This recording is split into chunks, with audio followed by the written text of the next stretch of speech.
बसपा के इकलौते विधायक उमाशंकर सिंह के निधन की खबर ने पूरे पूर्वांचल समेत उत्तर प्रदेश की राजनीति को झकझोर कर रख दिया है। जानकारी के मुताबिक उनका निधन बुधवार रात दिल्ली के फोर्टिस अस्पताल में हुआ, जहां वे लंबे समय से गंभीर बीमारी खासतौर पर कैंसर से जूझ रहे थे। जैसे ही उनके निधन की खबर सामने आई, उनके पैतृक गांव और बलिया गाजीपुर क्षेत्र में शोक की लहर दौड़ गई। समर्थकों, कार्यकर्ताओं और आम लोगों का उनके आवास पर तांता लग गया।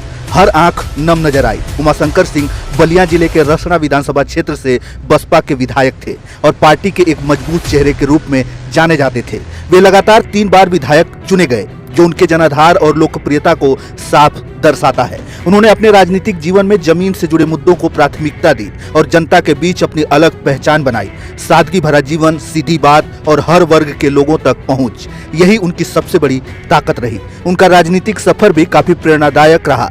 छात्र राजनीति से शुरुआत करते हुए उन्होंने धीरे धीरे विधानसभा तक का सफर तय किया। पहली बार चुनाव जीतकर उन्होंने अपनी ताकत का एहसास कराया और फिर पीछे मुड़कर कभी नहीं देखा। 2012 में पहली बार बड़ी जीत के बाद 2017 और 2022 में भी उन्होंने शानदार प्रदर्शन करते हुए अपनी सीट बरकरार रखी। हर बार जनता ने उन पर भरोसा जताया और उन्होंने भी उस भरोसे को निभाने की पूरी कोशिश की। उनके निधन पर प्रदेश के बड़े बड़े नेताओं ने भी गहरा शोक व्यक्त किया। मुख्यमंत्री से लेकर विपक्ष के नेताओं तक सभी ने उन्हें एक मजबूत जननेता और सरल व्यक्तित्व का धनी बताया। बसपा के लिए यह बड़ी क्षति मानी जा रही है, क्योंकि वे पार्टी के इकलौते विधायक होने के साथ साथ जमीनी स्तर पर पार्टी की पहचान थे।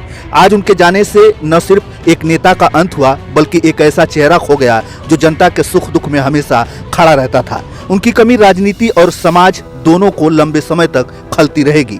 बसपा सुप्रीमो बहन कुमारी मायावती ने एक्स पर दिल को झकझोर देने वाला पोस्ट भी लिखा। बहन कुमारी मायावती का यह संदेश सिर्फ एक औपचारिक श्रद्धांजलि नहीं थी, बल्कि यह एक गहरे रिश्ते, विश्वास और वर्षों की राजनीति व पारिवारिक जुड़ाव की झलक थी।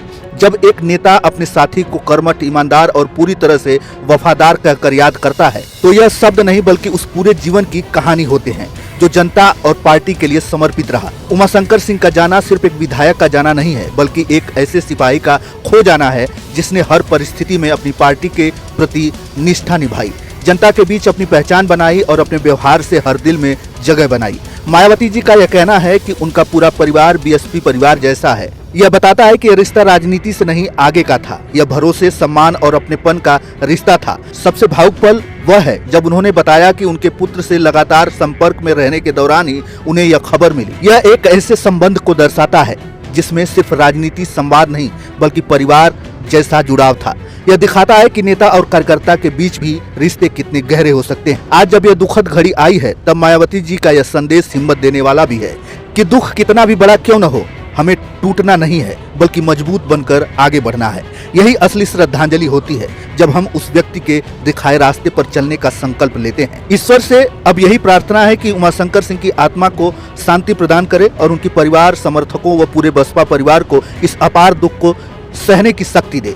उनका समर्पण, उनकी निष्ठा और उनका संघर्ष हमेशा याद रखा जाएगा और यही उनकी सच्ची विरासत है। ईमानदारी, निष्ठा से, वफादारी के साथ अपनी जिम्मेवारी को उन्होंने कभी बीएसपी को धोखा नहीं दिया। और इतना ही नहीं, उन्होंने बीएसपी में रहकर अपने क्षेत्र का भी ध्यान रखा, समाज का भी ध्यान रखा और ऐसे डेडिकेटेड हमारी पार्टी के विधायक उनकी लंबी बीमारी के कारण कल जो उनकी डेथ हुई है, मृत्यु हुई है, ये समाचार सुनकर मुझे बड़ा दुख हुआ। और इस दुख की घड़ी में मैं उनके पूरे परिवार के साथ हूँ, उनके रिश्ते नातों के साथ हूँ और ख़ास तौर से अभी वो तो जिंदा नहीं है। मेरा तो यही कहना है श्री उमाशंकर सिंह जी के परिवार के लोगों को, आपने जब तक बीएसपी में आप जिंदा रहे हैं, आपने ईमानदारी का अपना परिचय दिया है। आपको ये मालूम है कि वो बिजनेसमैन थे और अक्सर आपने देखा है कि जो बिजनेसमैन होते हैं, जब सत्ता परिवर्तन होता है तो वो परिवर्तन पार्टियां बदल देते हैं। उतार चढ़ाव आए, लेकिन उन्होंने पार्टी को धोखा नहीं दिया और मुझे तो सही मायने में वो अपनी सगी बहन की तरह मानते थे। शायद रक्षाबंधन भी है, तो मेरे ख्याल हमेशा रक्षाबंधन पे मैं लखनऊ में रही हूँ या दिल्ली में रही हूँ, तो मुझसे उन्होंने राखी बंधवाई। भाई तो बहुत बने, शुरू कास्ट को छोड़कर सब धोखा दे के चले गए, लेकिन इन्होंने धोखा नहीं दिया। और मैं आज ये कहना चाहती हूँ उनके परिवार के लोगों को, इस दुख की घड़ी में हमारी पार्टी उनके साथ है। और उनका एक बेटा है, बेटी शादीशुदा और बेटा भी, सब मुझे बहुत आदर सम्मान देते हैं। तो मैं इस मौके पर पूरे परिवार को यह आश्वासन देना चाहती हूँ, यदि परिवार चाहेगा तो उनके बेटे को मैं राजनीति में आगे बढ़ावा दूंगी, उनके स्थान पर उनको पूरा महत्व दूंगी। हालांकि ये मौका ऐसा कहने का नहीं है, लेकिन फिर भी मैं उनको जो है, उनके परिवार को, ये दुख की घड़ी में राजनीति में वो काफी सक्रिय रहे हैं, समाज में लोगों की बहुत सेवा करते रहे हैं। तो मैं, परिवार चाहेगा तो उनके बेटे को मैं राजनीति में आगे करूंगी। और जहाँ तक उनकी विधानसभा का सवाल है, रसड़ा जो विधानसभा बलिया में, मेरे ख्याल जब भी उन्होंने चुनाव लड़ा बीएसपी से, हमेशा उन्होंने चुनाव जीता है और क्षेत्र की जनता का पूरा ध्यान रखा है। पूरे क्षेत्र में वो हर सुख दुख की घड़ी में वहाँ की जनता के साथ रहे और हमेशा उन्होंने हर मामले में वहाँ की जनता का पूरा ध्यान रखा है। और मुझे लगता है उनकी विधानसभा के क्षेत्र के लोग भी चाहेंगे कि अब वो नहीं रहे हैं, उनके बेटे को बढ़ावा दिया जाए।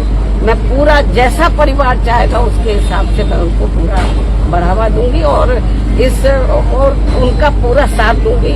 मुझे मालूम है कि महिलाएं अंदर बहुत दुखी हैं, उनकी बेटी, उनका बेटा, उनके विशेष मतलब रिश्ते नाते सब दुखी हैं। और जब कल मुझे ये सूचना मिली तो मैं भी काफी दुखी थी। बीच में मैं एक बार देखने के लिए भी आई थी, तबीयत ज्यादा ठीक नहीं थी, लेकिन वो इतना मुझे मानते थे अपनी रियल सिस्टर की तरह कि एक बार उनको लगा कि बहन जी को बहुत दिन हो गए देखे हुए, मुझे मिलना चाहिए। तो मैंने कहा कि आप बीमारी की हालत में क्यों आए, मैं आ जाती आपके घर में। वो मेरे घर पर मिलने के लिए आए, बीमारी की हालत में भी। बोलते कि नहीं, मैं आई थी इधर मिलने के लिए, उनसे मिली थी, लेकिन उनको लगा कि नहीं बहन जी की याद आ रही है, आप बता देते मैं आ जाती।